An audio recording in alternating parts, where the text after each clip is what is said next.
I made an album in 90 minutes. But did I break the rules of art, ethics, and creativity?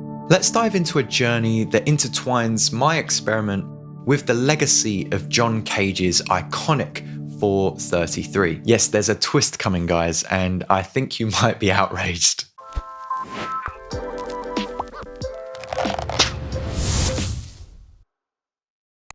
In 1952, John Cage challenged the norms of music with 4:33. It was a completely silent piece that caused controversy and mixed reviews.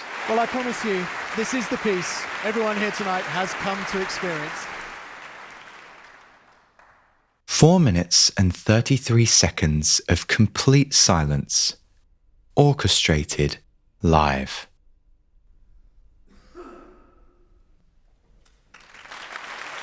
For some composers, this piece is held in such high regard that there's even plenty of covers to be found. From Berliner Philharmoniker to local schools, even YouTube's favourite Adam Neely remixed his own version. Cage's main argument was that the audience themselves contributed to the music experience, challenging traditional notions of music and authorship. It's debated that Cage's work required little to no time to create, yet the conceptualization, the composition of rests, and the presentation to his peers was a creative and time-consuming process in itself. This idea inspired me, and this week I embarked on an experiment to create an album overnight and explore its reception. Was it possible to create a piece of work so quickly in a very hands-off fashion and have it be listened to by multiple audiences, used by professionals, and dare I say, even enjoyed? Upon release, the album received surprising reactions. Folks hopped into my DMs, it was added to playlists, and even played in yoga sessions. Inhale, bend the knees, hinge from the hips, coming all the way back to standing. But here's the twist. It was entirely AI generated. I'm sorry. Before we tackle the questions, let's dive into how I did it. The process involved a series of AI tools. ChatGPT was at the forefront, followed by inputting its formatted language into stable audio. DistroKid's Mixer cleaned up the mix and mastered it.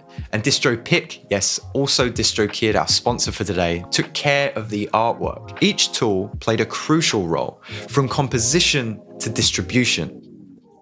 But so did you. Just as John Cage's silent piece made the audience unwitting contributors, my AI-created album raises questions about data use and creative ownership. Are we unknowingly fuel for this AI artistic machine? You see, without an abundance of projects for AI to pull from, it can't generate anything, and we have zero say in this. You consent to cookies or not on each website that you frequent, and you abide by the GDPR laws or not when it comes to sharing data. But we never opted in or out when it came to AI using us as test subjects when the ChatGPT boom exploded. In just 90 minutes, a complete album was born, from music to artwork to distribution. It's not just about the efficiency, but the implications. It fooled everyone.